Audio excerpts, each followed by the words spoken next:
تو ہم کو یہاں پر کیا دیکھنے کو ملتا ہے؟ الگ الگ قسم کے جاندار دیکھنے کو ملتے ہیں۔ اسی طرح سے کچھ جاندار جو ہے وہ صحراؤں میں یعنی ریگستان میں ہوتے ہیں، کچھ جانور ایسے ہوتے ہیں جو گرم پانی کے بہت سارے چشموں میں ہوتے ہیں۔ تو ہم یہ کہہ رہے ہیں کہ ہمارے پاس جو جاندار ہیں ان میں بہت ساری اقسام ہیں، اور یہ جو اقسام ہیں ان کو ایسی ہی دیکھنے کو ملتی ہے کہ کئی سارے جانور ایسے ہیں جو غیر معمولی مساکن یعنی غیر معمولی ہیبیٹاٹ میں رہتے ہیں۔ جب ہم غیر معمولی بول رہے ہیں تو اس کا مطلب یہ ہے کہ عام طور پہ جاندار جہاں رہتے ہیں وہاں سے ہٹ کر مساکن کی یا ہیبیٹاٹ کی یہاں پر بات ہو رہی ہے۔ ایک دوسرا کہ ہم یہ دیکھتے ہیں کہ جو جاندار ہوتے ہیں ان جانداروں کے اندر ہم کو صرف ان کے مساکن کی وجہ سے ڈائیورسٹی یا قسمیں دیکھنے کو نہیں ملتی، بلکہ ان کے بیہیویئر، ان کے برداؤ، ان کے رہنے سہنے کے طریقے، جیسے گھوڑی کی اگر اچھل کود کی اگر بات کریں گے، یا اسی طرح سے ہجرت کرنے والے پرندوں کی اگر بات کریں گے، اسی طرح سے پھولوں کی وادیوں کی بات کریں گے، یا پھر چاہے آپ حملہ کرنے والی شارک کی اگر بات کریں گے، تو ان کی بناوٹ، ان کی اقسام، ان کے اندر جو فرق ہے اس کو دیکھ کر بھی ہماری عقل کیا ہو جاتی ہے؟ حیرت زدہ رہ جاتی ہے، دنگ رہ جاتی ہے۔ تو ہم یہ دیکھتے ہیں کہ جانداروں کے اندر بہت ساری اقسام ہیں، صرف ان کے رہنے کو نہیں بلکہ ان کے بناوٹ کو لے کر، ان کے بیہیویئر کو لے کے، ان کے ریسپانس کو لے کے، ان کے کام کو لے کر بھی بہت ساری ہم کو کیا دیکھنے کو ملتی ہے؟ فرق دیکھنے کو ملتی ہے۔ نا جب ہم ماحولیاتی تنوع کی یا ماحولیاتی تنازع کی یا ماحولیاتی ڈائیورسٹی کی اگر بات کرتے ہیں تو ہم یہ کہتے ہیں کہ جو ایک آبادی ہے یا ایک پاپولیشن ہے، اس پاپولیشن کے اندر جتنے انڈیویجول ہیں یعنی جتنے ارکان ہیں یا وہاں پر رہنے والے جتنے لوگ ہیں، ان کے اندر یا ان کے درمیان یا اس کمیونٹی کی آبادی کے درمیان ہم کو کیا دیکھنے کو ملتا ہے؟ باہمی تعاون۔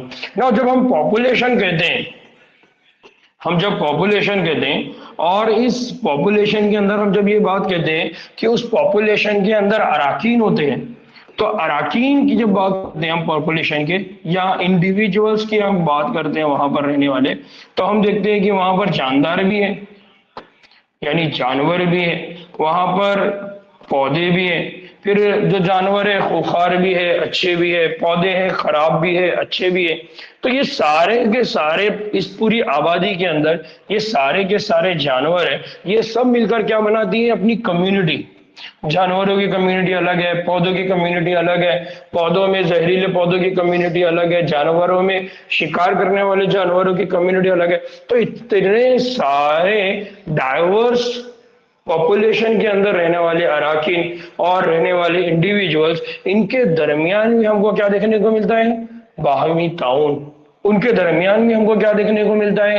انٹریکشن۔ ایک دوسرے کے ساتھ وہ کیا کرتے ہیں؟ چیزیں شیئر کرتے ہیں۔ پودے جانوروں کو غذا دے گے، ایک جاندار دوسرے جاندار کو غذا دے گا۔ اس طرح سے ہمارے پاس کیا دیکھنے کو ملتا ہے؟ انٹریکشن۔ پھر اسی طرح سے ہم کو یہ دیکھنے کو ملتا ہے کہ جو خلیے ہے اس خلیے کے اندر سالموں کی آمد و رفت ہے۔ خلیوں کے اندر سالموں کی آمد و رفت کا مطلب کیا ہے؟ اب ہماری بات چل رہی تھی ایک جاندار سے، لیکن اس جاندار کو بنانے والا جو بیسک یونٹ ہے جس کو ہم کیا کہتے ہیں؟ خلیہ، یا جس کو ہم عام طور پہ کہتے ہیں سیل، اس سیل کے اندر بھی بہت سارے کیا ہوتے ہیں؟ ریئیکشن۔ اس کے اندر بھی بہت سارے تعاملات ہوتے ہیں۔ جیسا ایک خلیہ ہے، اس ایک خلیے کے اندر بنتا ہے پروٹین، یا اس خلیے کے اندر ہوتا ہے ڈی این اے نیوکلک ایسڈ، یا اسی خلیے کے اندر ہوتا ہے فیٹی ایسڈ یا چربی ایٹسیٹرا۔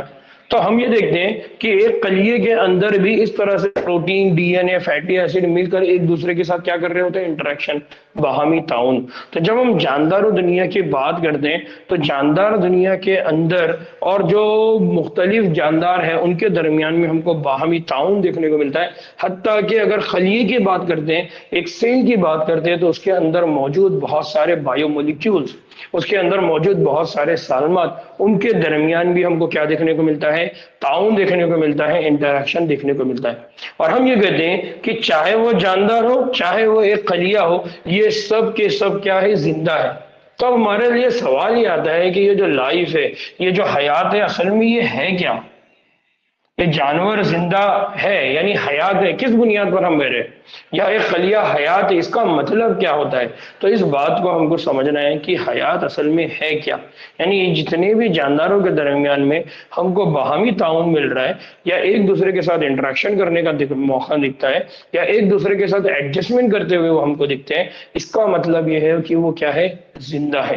تو سوال یہ آتا ہے کہ یہ زندگی کیا ہے، یہ لائف کیا ہے، یا یہ حیات کیا ہے؟ اس کو ہم کو سمجھنا پڑے گا۔ نہ جب ہم حیات کی بات کرتے ہیں تو ہمارے ذہن میں دو سوال آتے ہیں، زندگی کو لے کر یا حیات کو لے کر ہمارے ذہن میں دو سوال آتے ہیں۔ ایک سوال جو ہوتا ہے یہ ایک تکنیکی نوعیت کا سوال ہے، اور دوسرا جو سوال ہے یہ فلسفیانہ نوعیت کا ہے۔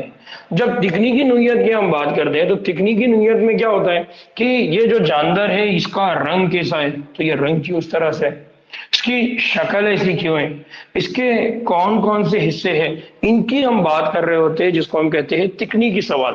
تو جو پہلا سوال آتا ہے وہ تکنیکی آتا ہے، اور جب اس کا جواب بنتا ہے تو جواب میں یہ ہوتا ہے کہ جو جاندار کو ہم دیکھ رہے ہیں اس جاندار کی شکل، رنگ، کون کون سے حصے، اس میں فرق کیوں ہے، اور صرف اس جانور میں نہیں بلکہ جو بے جان ہے یہاں اس کے ساتھ بھی اس کے اندر ہم کو کیا دیکھنے کو ملتا ہے، فرق دیکھنے کو ملتا ہے۔ تو یہ فرق اس کے اندر کیوں آیا؟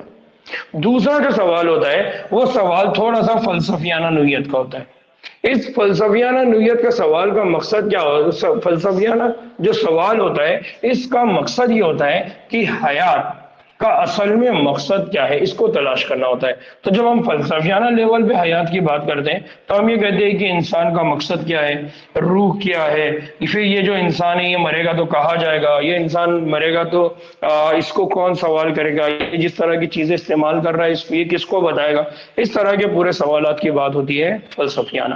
تو ہماری جو گفتگو ہے وہ گفتگو فلسفیانہ نہیں رہے گی، یعنی ہم دوسرے سوال کا جواب تلاش کرنے کی کوشش نہیں کریں گے۔ اصل میں ہم کو جس سوال کو سمجھنا ہے وہ کون سا نوعیت کا ہے، تکنیکی نوعیت کا ہے۔ کون سا تکنیکی نوعیت کا ہے؟ تکنیکی نوعیت میں ہم یہ ہے کہ کوئی جاندار ہے، فار ایگزامپل انسان ہے، تو ہم انسان کی بات کر رہے ہیں کہ انسان کی دو آنکھ ہے، انسان کے دو کان ہیں، انسان کی زبان ہے۔ تو انسان کی آنکھ بناوٹ کیسی ہے، انسان کی آنکھ کے اندر جو الگ الگ کلر ہے یہ کیوں ہے، انسان کی آنکھ جب ساری امیج بناتی ہے کسی بھی چیز کو، جب وہ ویژولائز کرتی ہے، دیکھتی ہے، تو اس کے پیچھے کیا میکانزم ہے۔ یعنی ہم جب وہاں پر بات کریں گے تو سارے کے ساری باتیں تکنیکی نوعیت کی ہوں گی، یعنی ٹیکنیکل نوعیت کی ہوگی، ٹھیک ہے۔ تو اب ہماری بات یہاں پر سٹارٹ ہو رہی ہے کہ جب ہم جاندار کی بات کریں گے تو جاندار میں ہم فلسفیانہ گفتگو کرنے کے بجائے کون سی گفتگو کریں گے؟ تکنیکی نوعیت کی، ٹیکنیکل نوعیت کی گفتگو کریں گے۔ نا اب سوال یہ ہوتا ہے کہ اگر ہم ٹیکنیکل نوعیت پر اگر آتے ہیں تو پھر ہم کو اگین سوال یہ آتا ہے کہ جاندار کیا ہے، یا ہم کہیں گے کہ واٹ از لیونگ۔ نا جب ہم جاندار کی تعریف کی بات کرتے ہیں تو ہم کو کچھ باتوں پہ نظر رکھنا پڑے گا، کیا کہ جو جاندار عضو یہ ہوتے ہیں ان کی کچھ امتیازی خصوصیات ہیں، کچھ الگ خاص بات ہے۔ وہ الگ خاص بات کون کون سی ہے؟ تو ہم کو جانوروں کے اندر، جانداروں کے اندر دیکھنے کو ملتا ہے کہ ان کے اندر نمو ہوتی ہے، یعنی ان کے اندر کیا دیکھنے کو ملتا ہے ہم کو؟ گروتھ۔ اسی طرح سے جو جاندار ہوتے ہیں ان کے اندر تولید کا عمل ہوتا ہے، یعنی ان کے اندر کون سا عمل ہوتا ہے؟ ریپروڈکشن۔ اسی طرح سے ہم یہ کہہ رہے ہیں کہ جو جاندار ہوتے ہیں وہ ماحول کے لیے حساس ہوتے ہیں، یعنی وہ کیا کرتے ہیں؟ ریسپونڈ۔ وہ کیا کرتے ہیں؟ ماحول کے اکارڈنگ ریسپانس، یعنی اگر درجہ حرارت بڑھ گیا تو جیسا ہم نے اس سے پہلے سبق میں دیکھا کہ جو مینڈک ہے وہ ایسکیویشن میں چلا جاتا ہے، بہت کم ہو گیا تو ہائبرنیشن میں چلا جاتا ہے۔ یعنی ایک جانور ہے جس کو ہم مینڈک کہہ رہے ہیں، وہ ماحول کے حساب سے اپنے آپ کو کیا کر رہا ہے؟ ریسپانس دے رہا ہے، حساس ہے۔ اسی طرح سے رد عمل کی بات کر رہے ہیں، اسی طرح سے تحول کی بات کر رہے ہیں، یعنی میٹابولزم کی بات کر رہے ہیں، ٹھیک ہے۔ حساس کے لیے یہاں جو ورڈ آنا چاہیے وہ اصل ورڈ آنا چاہیے سینس کرنے کا، اور رد عمل کی بات آنا چاہیے ریسپانس کی۔ تو کوئی جاندار ہے جو ماحول کو سینس کرتا ہے، اس کو محسوس کرتا ہے، اور اس کے حساب سے وہ اس کو کیا کرتا ہے؟ ریسپانس کرتا ہے، ریسپونڈ کرتا ہے۔ پھر اسی طرح سے جانداروں کے اندر کیا دیکھنے کو ملتا ہے؟ میٹابولزم۔ میٹابولزم کا مطلب کیا ہوتا ہے کہ کوئی جاندار ہے، اب اس کے جسم کے اندر ہم بولتے ہیں کہ پروٹین بن رہا ہے، یا ہم یہ کہتے ہیں کہ اس کے جسم میں پروٹین کا استعمال ہوتا ہے، یا ہم یہ کہتے ہیں کہ وہ گلوکوز استعمال کرتا ہے، تو گلوکوز استعمال کرے گا تو اس کے جسم میں کیا بنے گی؟ توانائی بنے گی، انرجی بنے گی۔ یہ جو عمل ہے ان عمل کو کیا بولا جاتا ہے؟ تحول، میٹابولزم۔ پھر اسی طرح سے ہم یہ کہتے ہیں کہ جانداروں کے اندر ہم کو کیا دیکھنے کو ملے گا؟ ریپلیکیشن۔ ریپلیکیشن کا مطلب کیا ہوتا ہے؟ اس کو کہا جاتا ہے خود کا نقش ثانی، یعنی اپنے جیسا کاپی بنانے کا کام۔ جب ہم ریپلیکیشن کی بات کرتے ہیں یا اپنے جیسا کاپی بنانے کی کام کرتے ہیں تو عام طور پر ہم ڈی این اے سے ڈی این اے بنانے کی بات کر رہے ہوتے ہیں، یعنی ایک سیل سے دوسرا سیل، اور وہ جو سیل ہوتا ہے وہ ایک دوسرے کے ہو بہو ہوتا ہے عام طور پہ جس میں ہم کثیر قلبی جانداروں کی بات کر رہے ہوتے ہیں. پھر اسی طرح سے ہم منظم ہونا یعنی کیا ہونا, آرگنائز ہونا, یعنی ہم جانداروں کو دیکھتے ہیں کہ وہ بہت آرگنائزڈ وے میں کام کرتے ہیں, بہت زیادہ ترتیب کے ساتھ کام کر رہے ہیں. جیسا ہم کہہ رہے ہیں کہ وہ شہد کی مکھی ہے, تو شہد کی مکھی کو ہم دیکھتے ہیں کہ وہ بہت زیادہ آرگنائز یعنی وہ بھی جاندار ہے, تو وہ بہت ہی سسٹمیٹک. یا اگر آپ نے دیکھا ہوگا کہ جو پرندوں کے جھنڈ ہوتے ہیں یعنی جو ہارٹ ہوتے ہیں ان کے, وہ ہارٹ کے یا ان کی جھنڈ کی اگر ہم بات کریں گے تو وہ بھی بہت زیادہ منظم ہوتے ہیں. پھر ظہور میں آنے کی بات, یعنی ظہور کا مطلب ہوتا ہے ایکسپریشن. ظہور کا مطلب یہاں پر کیا ہوتا ہے, ایکسپریشن. وہ کس طرح سے اپنی چیزوں کو ظاہر کر رہے ہیں, اپنی چیزوں کو دکھا رہے ہیں, اپنی چیزوں کو بتا رہے ہیں. تو یہاں پر یہ ساری کی ساری چیزوں کو کیا بولا جاتا ہے, یہ جانداروں کے اندر ہونے والے بہت سارے کیا ہے, عمل ہے. اور یہ بہت سارے عمل ان کی اصل میں کیا ہے, امتیازی خصوصیات. یعنی اگر کسی کے اندر یہ خصوصیات نہیں پائی جاتی تو ہم یہ کہہ سکتے ہیں کہ وہ کون ہے, بے جان. تو جانداروں کی جو خصوصیات ہے اس میں کون کون ہے, نمو, تولید کا عمل, ماحول کے لیے حساس رہنا, رد عمل یعنی ریسپانس کرنا, تحول یعنی میٹابولزم, ریپلیکیشن یعنی خود کا نقش ثانی بنانا یعنی ایک سیل سے دوسرا سیل جو کہ ہو بہو رہے گا. اسی طرح سے منظم ہونا یعنی مل کر کام کرنا, آرگنائز وے میں کام کرنا. اور اسی طرح سے ظہور میں آنا یعنی ایکسپریشن. یہ سارے خصوصیات جو ہم کو کہاں دکھائی دیتی ہے, جانداروں میں. نا اب ہم ان ساری خصوصیات میں سے ہر خصوصیات کا ایک ایک کر کے مطالعہ کریں گے کہ نمو کا مطلب کیا ہے, تولیدی کا جو عمل ہوتا ہے اس کا مطلب کیا ہے, ماحول کے لیے حساس ہونے کا میننگ کیا ہے, تحول یعنی میٹابولزم کس طرح سے جانداروں کے اندر ہوتا ہے. تو ان کو ہم ون بائی ون سب ایک ایک کر کے دیکھیں گے. یہاں تک کسی کو کوئی پرابلم ہے, آواز کا کسی کو ایشو آ رہا ہے, دکھائی دینے میں کوئی ایشو ہے؟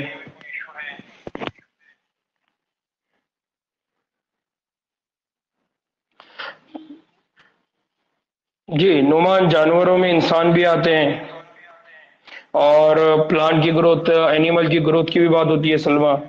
اور آفیہ جو ٹرائبل لیونگ ورڈ ہے اور جو نارمل لیونگ ورڈ ہے, تو نارمل لیونگ ورڈ میں اور ٹرائبل لیونگ ورڈ میں صرف ہم یہ کہیں گے کہ ان کے بیہیویئر کا مسئلہ ہے, لیکن ٹرائبل لیونگ ورڈ وہ بھی جانداری ہیں اور جو نارمل لیونگ ورڈ ہے وہ بھی جاندار ہے. صرف یہ ہوگا کہ ٹرائبل لیونگ ورڈ اپنے اطراف کے جغرافیہ یا اپنے اطراف کے ماحول کے حساب سے اپنی زندگی گزارے گی. جیسا فار ایگزامپل اگر ہم یہ کہیں کہ جو انڈوبار نکوبار والے ہیں وہ صرف مچھلیاں کیوں کھاتے ہیں, کیونکہ ان کے آزو بازو مچھلیاں اویلیبل ہیں. سمجھ میں آ رہا ہے؟ تو ہم یہ دیکھیں گے کہ کس قسم کا ان کے اطراف کا ماحول ہے, کس قسم کا ان کے اطراف کا انوائرمنٹ ہے, اس کے مطابق ان کی زندگی ڈھلے گی. ٹھیک ہے, باقی کا بناوٹ کی بات کریے یا ان کے اندر ہونے والے میکینزم کی بات کریے, وہ سب ایک جیسے رہے گی. آفیہ ٹھیک, کلیئر, آگے بڑھنا ہے. ٹھیک, یہی سوال تھا یا اس سے ہٹ کر کوئی جواب کی امید تھی؟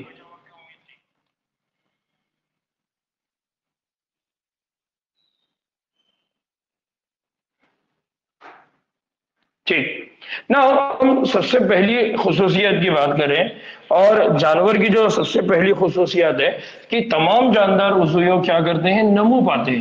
یا تمام جانداروں کے اندر ہم کو کیا دیکھنے کو ملتی ہے, گروتھ دیکھنے کو ملتی ہے. نا جب ہم گروتھ کی بات کرتے ہیں تو گروتھ کا مطلب یہ ہوتا ہے کہ کمیت, کمیت مطلب وزن یعنی ماس, ماس میں اضافہ ہونا. اور پھر ہم یہ کہتے ہیں کہ تعداد میں اضافہ ہونا, اس کو ہم کیا کہتے ہیں, گروتھ. اس کو ہم کیا کہتے ہیں, نمو. تو نمو یا گروتھ کا مطلب کیا ہوتا ہے, نمو کا مطلب ہوتا ہے تعداد میں اضافہ, اور نمو کا مطلب ہوتا ہے کمیت یعنی وزن میں اضافہ. اور یہ دونوں بھی خصوصیت جانداروں کی ہے. جیسے میں نے یہاں پر ایک پودے کی یہاں پر آپ کے سامنے شکل بتائی ہے یا ایک فوٹو یہاں پر لگائی ہے, تو یہ ایک چھوٹا سا پودا تھا, دھیرے دھیرے یہ بڑھتا چلا گیا. تو اس کے اندر جو اضافہ ہوتا جا رہا ہے وہ اضافہ کس میں ہو رہا ہے, اضافہ ہوتا جا رہا ہے اس کی کمیت یعنی اس کا جو وزن ہے وہ بڑھتا جا رہا ہے, اس کی ہائٹ بڑھ رہی ہے, اس کے جو پتے ہیں ان کا سائز بڑھ رہا ہے.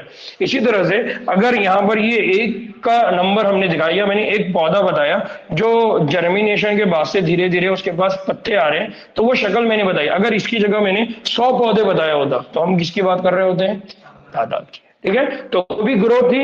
اور یہ یہاں پر جو ہم کمیت یعنی وزن میں اضافے, اس کو بھی کیا کہتے ہیں, گروتھ کہتے ہیں. پھر ہم یہ کہتے ہیں کہ جو کثیر قلبی جاندار ہوتے ہیں, کثیر قلبی عضویہ ہوتے ہیں, ان میں کیا ہوتا ہے, ان میں قلبی تقسیم ہوتی ہے, ان کے اندر کیا ہوتا ہے, سیل ڈیویژن. ہم آگے چل کے ایک سیل ڈیویژن پڑھیں گے، یا آپ میں سے جو لوگ چاہے تو وہ سیل ڈیویژن والا میرا جو یوٹیوب پہ چینل، یوٹیوب پہ جو ویڈیو ہے اس میں سیل ڈیویژن ہے، ہم آگے چل کے پڑھیں گے کہ عام طور پہ جب سیل ڈیویژن ہوتا ہے تو دو طرح سے ہوتا ہے، ایک کو بولا جاتا ہے مائٹوسس اور دوسرے کو بولا جاتا ہے میوسس۔ ہم یہ پڑھیں گے کہ مائٹوسس کی وجہ سے یہ ہوتا ہے کہ ایک خلیے سے دو خلیے بنتے ہیں، ٹھیک ہے، اور میوسس میں ہم پڑھیں گے کہ یہاں پر یہ ہوتا ہے کہ ایک خلیہ ہوتا ہے اور اس خلیے سے چار خلیے بنتے ہیں، لیکن ان چار خلیوں میں تھوڑا سا فرق ہوتا ہے۔ وہ فرق کیا ہوتا ہے، کس طرح کیا ہوتا ہے؟ تو اس لیے ہم جب مائٹوسس کہتے ہیں تو ہم کہتے ہیں برابر کی تقسیم، اور جب ہم میوسس کی بات کرتے ہیں تو ہم اس کو کہتے ہیں تخفیفی تقسیم، جس کے اندر کیا ہوتا ہے، کچھ چیزیں کیا ہو جاتی ہیں، منفی ہو جاتی ہے، کم ہو جاتی ہے، کچھ چیزیں ریڈیوس ہو جاتی ہے، اور وہ کون ہے؟ ہم آگے چل کے پڑھیں گے کہ کروموزوم کے نمبر ہے جو یہاں پر برابر ہوں گے اور یہاں پر کیا ہوگے، ایک خلیے میں کم ہوں گے، اس کو تخفیفی تقسیم کہہ سکتے ہیں۔ تو جو ریپیٹر ہے، جو ریپیٹ کر رہے ہیں، ان لوگوں کے لیے زیادہ اچھی بات ہے کہ وہ سیل ڈیویژن چیپٹر کو دیکھیں اور دیکھ کر اس کو سمجھنے کی کوشش کریں، تو بات اور زیادہ کلیئر ہوگی، ٹھیک نا؟ تو ہم یہ کہہ رہے ہیں کہ اگر کثیر خلوی عضویہ کی بات کرتے ہیں تو ان کے اندر خلوی تقسیم ہوتی ہے، اس کے ذریعے ان کے اندر کیا دیکھنے کو ملتا ہے، نمو۔ یعنی فار ایگزامپل اگر اس کو دیکھیں ہم تو پہلے یہ ایک بیج ہوگا جو زمین کے اندر ہوگا، اب یہ جو بیج تھا، فار ایگزامپل یہ بیج ایک خلیے سے بنا تھا، اس ایک خلیے سے کتنے خلیے بنے ہوں گے؟ دو سے کیا بنے ہوں گے؟ چار۔ اس طرح سے نمبر آف خلیے بڑھے تو نمبر آف خلیے بڑھنے کی وجہ سے اس کی نمو میں کیا ہو گیا؟ اضافہ۔ تو جو نمو میں اضافہ ہوا، اس نمو میں اضافے کا ریزن کون ہے؟ خلوی تقسیم۔ پھر ہم یہ کہتے ہیں کہ پودوں میں اگر بات کرتے ہیں تو پودوں میں جب خلوی تقسیم ہوتی ہے تو اس کے ذریعے یہ جو نمو ہوتی ہے تو ان کے دور حیات میں مسلسل چلتے رہتی ہے۔ آپ نے کیا کرے، ایک پودا لیے، اس پودے کے پتے کو توڑے، تو اب ایسا تو نہیں ہوگا کہ وہاں دوسرا پتا نہیں آئے گا، اس کا وہاں دوسرا پتا نہیں آئے گا، ہم دیکھتے ہیں کہ دوسرے دن وہاں سے ایک پتا پیدا ہونا شروع ہو گیا، وہاں سے اس پتے کی گروتھ ہو گئی۔ اس کا مطلب یہ ہے کہ اگر ہم خلوی تقسیم کی بات کرتے ہیں، یعنی سیل ڈیویژن کی بات کرتے ہیں پودوں کے اندر، تو پودوں کے اندر جو سیل ڈیویژن ہے یہ ان کے دور حیات، یعنی ہم دور حیات کو ایسے الفاظ میں بول سکتے ہیں کہ ان کی پوری زندگی میں ہوتا رہتا ہے۔ یعنی خلوی تقسیم کا جو عمل ہے پودوں کے اندر پوری زندگی چلتا ہے۔ آپ نے اس کو جڑ سے کٹ کر دیا، صرف چھوٹا سا آخری جڑ بچی تھی، اس سے پودا نکل جائے گا۔ آپ نے تنے سے کٹ کیا، تنے سے پورا پودا بنے گا۔ آپ نے ایک پتا لیا، اس کو زمین میں گاڑ دیا، اس سے ہو سکتا ہے کہ ایک پورا پودا بنے۔ یعنی یہ ہوتا ہے کہ اگر ہم پودوں کی بات کرتے ہیں تو ان کے اندر جو خلوی تقسیم کا عمل ہو رہا ہے، یہ خلوی تقسیم کا عمل ان کی زندگی میں ہمیشہ جاری رہتا ہے، ان کے مرنے تک جاری رہتا ہے۔ اسی کو یہاں پر کیا بولا جا رہا ہے، ان کا دور حیات۔ تو بنیادی طور پہ یاد رکھنا ہے کہ جب ہم نمو کی بات کرتے ہیں تو نمو جانداروں کے اندر دو چیز کا نام ہے، ایک ہے کمیت اور ایک ہے تعداد۔ پھر ہم یہ کریں کہ جو کمیت ہے یعنی یا جو وزن ہے، اس کی بات ہم جب کرتے ہیں تو ہم یہ کہتے ہیں کہ وہ سیل کے ڈیویژن کی وجہ سے ہوتا ہے، تقسیم کی وجہ سے ہوتا ہے۔ اور جانور اور جاندار پودوں میں اگر بات کریں تو وہ ان کی زندگی میں ہمیشہ چلتے رہتی ہے۔ لیکن اگر اسی کو اگر جانوروں کی کیس میں بات کریں، یعنی پودوں سے ہٹا کر جانوروں میں اگر ہم نمو کی بات کرتے ہیں تو ان کی یہ ایک خاص عمر تک ہوتا ہے۔ جیسے ہماری عمر ہے، اگر میری عمر آج 32 سال ہوگی تو اب میری ہائٹ نہیں بڑھ رہی ہے، ٹھیک ہے، تو ایک خاص عمر تک میری ہائٹ بڑھی ہے، اب اس کے آگے نہیں بڑھے گی۔ یا اسی طرح سے میں نے یہاں پر ایک کتے کی ایگزامپل ایڈ کی ہے، اس کے بعد بھی اس کے سائز میں اضافہ نہیں ہوگا۔ اسی طرح سے میں نے یہاں مرغی کا ایگزامپل رکھا ہے تاکہ یہ بات سمجھ میں آئے کہ جانور کی نمو میں ایک خاص وقت تک اضافہ ہوتا ہے، اس کے بعد اس میں اضافہ نہیں ہوتا۔ تو جب ہم نمو کی بات کرتے ہیں اور نمو کی بات کرتے ہیں پودوں میں، تو پودوں کے اندر نمو پوری دور حیات تک چلتے رہتی ہے۔ لیکن یہی نمو کی بات اگر جانوروں میں کرے تو یہ صرف ایک خاص وقت تک ہوتی ہے اور اس کے بعد وہ نمو رک جاتی ہے۔ لیکن جانوروں میں خاص بات کیا ہے؟ جانوروں میں نمو کے اندر ایک خاص بات یہ ہوتی ہے کہ جانوروں کے اندر ہوتا ہے ری جنریشن۔ کیا ہوتا ہے؟ ری جنریشن۔ ری جنریشن کا مطلب کیا ہوتا ہے؟ ری جنریشن کا مطلب یہ ہوتا ہے کہ جانوروں کے اندر ریپیئر میکینزم ہوتا ہے۔ ریپیئر میکینزم کے اندر جیسے ناخن ہے، کٹ کر دیے دوبارہ گرتے ہیں، بال کٹ کر دیے دوبارہ گرو ہوتے ہیں۔ آپ کے جسم کا کوئی ایک عضو ہے وہ کٹ ہو گیا تو دوبارہ، یعنی آپ کے جلد پہ جسم پہ کہیں زخم لگ گیا تو وہ دوبارہ ہیل ہو جائے گا، دوبارہ زخم بھر جائے گا، لیکن آپ کی نمو کے اندر کبھی بھی اضافہ نہیں ہوگا بلکہ ریپیئر ہوگا، وہ جتنا تھا اتنا ہی بھرے گا اور پھر وہ ختم۔ تو ایک بات یاد رکھنا ہے، حالانکہ جو بیکار ہو چکی خلیے ہیں ان خلیوں کو بدلنے کے لیے بافتوں میں کیا ہوتی ہے؟ خلوی تقسیم جاری رہتی ہے۔ تو ہم جب بات کریں گے نمو کی، تو نمو کے اندر ہم یہ کہتے ہیں کہ وہاں پر تعداد میں اضافہ ہے اور کمیت میں اضافہ ہے۔ تعداد میں جب اضافے کی بات کرتے ہیں تو تعداد میں اضافہ تقسیم کے ذریعے ہوتا ہے، خلوی تقسیم کے ذریعے ہوتا ہے، اور خلوی تقسیم کی بات اگر ہم پودوں میں کرتے ہیں تو وہ پوری زندگی بھر چلے گا، لیکن اگر جانوروں میں کرتے ہیں تو وہ عمر کے ایک لمٹ، دور حیات کی ایک اسپیسیفک ٹائم تک رہے گا، اس کے آگے وہ رک جائے گی۔ لیکن اگر ریپیئر کی بات کرتے ہیں، بافتوں میں دوبارہ خلوی تقسیم کی بات کرتے ہیں تو جانوروں میں ہم کو وہ دکھائی دیتی ہے۔ پھر اسی طرح سے اب کثیر قلبی جانداروں کو چھوڑ کر اگر ہم یک قلبی جانداروں کی بات کرتے ہیں تو ان میں بھی ہم کو کیا دیکھنے کو ملتی ہے؟ قلبی تقسیم، اور اسی قلبی تقسیم کے ذریعے وہ بھی کیا کرتے ہیں؟ نمو پاتے ہیں۔ فار ایگزامپل اگر اس کا مشاہدہ ان کو یہ کرنا ہے کہ یک قلبی جانداروں میں ایسا ہوتا یا نہیں ہوتا، تو فار ایگزامپل ہم کہہ رہے ہیں کہ جو خوردبینی جاندار ہے، کون ہے؟ خوردبینی جاندار۔ خوردبینی جاندار کا مطلب کون ہو گیا؟ مائکرو آرگینزم، یعنی ایسے آرگینزم یا ایسے جاندار جن کو ہم کس کے اندر دیکھیں گے؟ جس کو ہم کس کے اندر دیکھ سکتے ہیں؟ مائکروسکوپ۔ اگر ان جانداروں کی اگر ہم بات کرتے ہیں تو ان کا جو ان وٹرو کلچر ہوتا ہے، یعنی ہم نے کیا کرے، ان کو لیب میں لے کر آئے اور اس کی گروتھ کی، تو ان وٹرو کلچر میں جب ہم خوردبین کے ذریعے یعنی مائکروسکوپ کے ذریعے خلیوں کی تعداد کو کیا کر سکتے ہیں؟ گن سکتے ہیں۔ تو اگر ہم خلیوں کی تعداد کو گن رہے ہیں، اس کا مطلب ان میں کیا ہوا؟ نمو، ان میں کیا ہوئی؟ گروتھ۔ ٹھیک ہے، تو ہم یہ کہتے ہیں کہ بڑے پودوں کی اور جانوروں کی اگر ہم بات کرتے ہیں تو اکثریت میں ہم کو کیا دیکھنے کو ملتی ہے؟ نمو، لیکن اس نمو کا تعلق کس سے ہوتا ہے؟ تولید۔ تو نمو اور تولید باہمی طور پر مستثنا واقعات ہیں، یعنی اگر نمو ہو رہی ہے تو اس کا مطلب ریپروڈکشن کا عمل ہوا۔ تو ایک سیل یعنی فار ایگزامپل ہم کہتے ہیں کہ ایک سیل رہے گا، اس ایک سیل سے کیا بنے گا؟ زائگوٹ بنے گا، زائگوٹ سے آگے کیا بنے گا؟ مورولا بنے گا، مورولا سے آگے کیا بنے گا؟ بلاسٹولا بنے گا۔ آپ بولیں گے کہ سر یہ سب کیا ہے؟ یہ ساری کی ساری ہماری اسٹیجز ہے جو ایک ماں کے پیٹ میں جب بچہ بنتا ہے، جس کو ہم ہمارا جو 12 کے چیپٹر چالو ہے اس میں بھی دیکھنے والے ہیں۔ تو یہ ہوتا ہے کہ پہلے ماں کے جسم میں ایک انڈا ہوتا ہے، پھر اس سے کیا بنتا ہے؟ زائگوٹ بنتا ہے، یعنی ایک چھوٹا سا خلیہ بنتا ہے، پھر اس سے کئی سارے خلیے بنتے ہیں جس کو بولا جاتا ہے، پھر ان کئی سارے خلیوں میں نمبر آف خلیے بن کے ارینج ہونا شروع ہوتی ہے، ان کی ارینجمنٹ ہوتی ہے، وہ نظم میں آنا شروع ہوتے ہیں، تو اس طرح سے پھر آگے جا کے ایک بچہ پیدا ہوتا ہے، ایک بچہ بنتا ہے۔ تو اس کا مطلب یہ ہے کہ جو نمو کی ہم یہاں پر کثیر خلوی جانداروں میں بات کر رہے ہیں، تو نمو اور جو تولید کا عمل ہے وہ ایک دوسرے سے باہمی طور پر کیا ہے؟ جڑا ہوا ہے۔ صرف سیل کے نمبر بڑھنے سے نمو نہیں ہو رہی ہے، بلکہ اس نمو کے ساتھ ساتھ کوئی ایک جاندار ہے وہ بھی بن رہا ہوتا ہے، یعنی وہاں پر کون سا عمل ہو رہا ہے؟ ریپروڈکشن، تولید کا عمل ہو رہا ہے۔ اسی لیے ہم یہ کہتے ہیں کہ ہم کو اس بات کو یاد رکھنا ہے کہ جسمانی کمیت میں اضافے کو کیا کہتے ہیں؟ نمو کہتے ہیں۔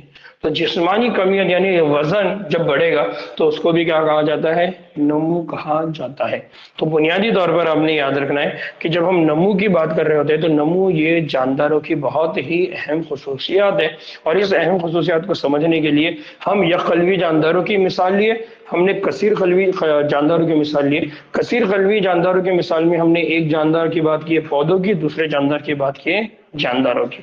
ٹھیک ناؤ اب اگر یہ جو نمو کی تعریف ہے، اگر اس نمو کی تعریف کو اگر ہم کنسیڈر کرتے ہیں تو نمو کی تعریف کے لحاظ سے جو بے جان اشیاء ہے ان میں بھی نمو ہوتی ہے، یعنی اگر ہم صرف یہ بولتے ہیں کہ نمو کا مطلب یہ ہے وزن میں اضافہ، تو وزن میں اضافہ تو ہم کو بے جان اشیاء میں بھی دیکھنے کو ملتا ہے۔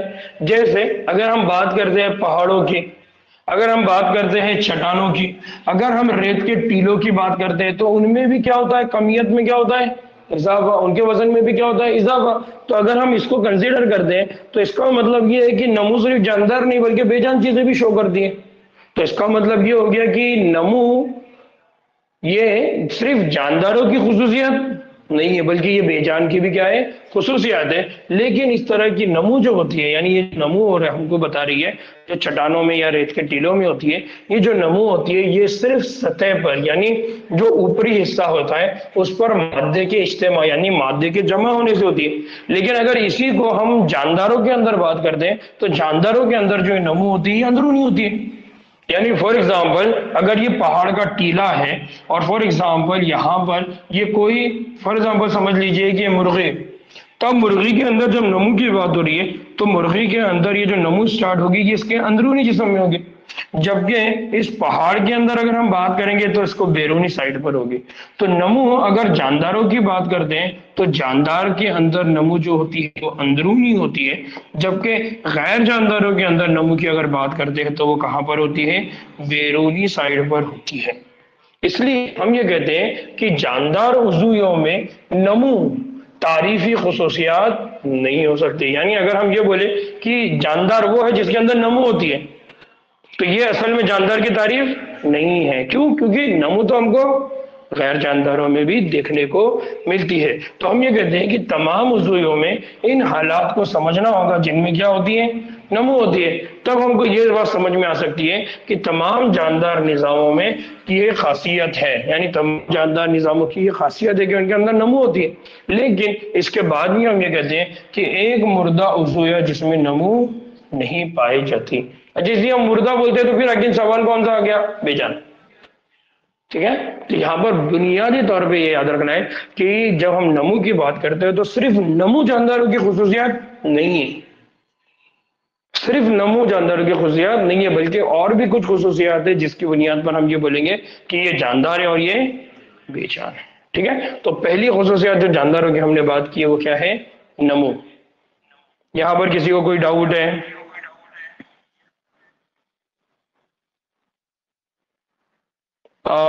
ٹوین کیریکٹرسٹکس، جی سلمہ کیا پوچھنا چاہ رہے ہیں، میرے نہیں سمجھ میں آیا۔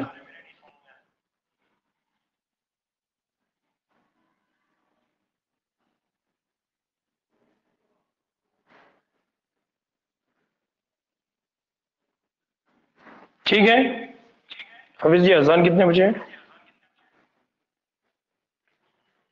کیونکہ اگر ابھی اذان ہوں گے تو ہم پھر 16 کو ہے نا، ٹھیک ہے چلیے۔ ناؤ ہم 12 اس کے بعد 2 منٹ کے اندر میں 12ویں جماعت کا کلاس سٹارٹ کر رہا ہوں، تو جو 12ویں والے اور جو ریپیٹ والے ہیں دونوں بھی جوائن کریے۔ ٹھیک ہے، 11ویں والوں کے لیے آج کا اتنا لیسن کافی ہے، گھر پہ بیٹھ کے اس کو اچھی طرح سے سمجھنے کی کوشش کریے۔ السلام علیکم ورحمۃ اللہ وبرکاتہ۔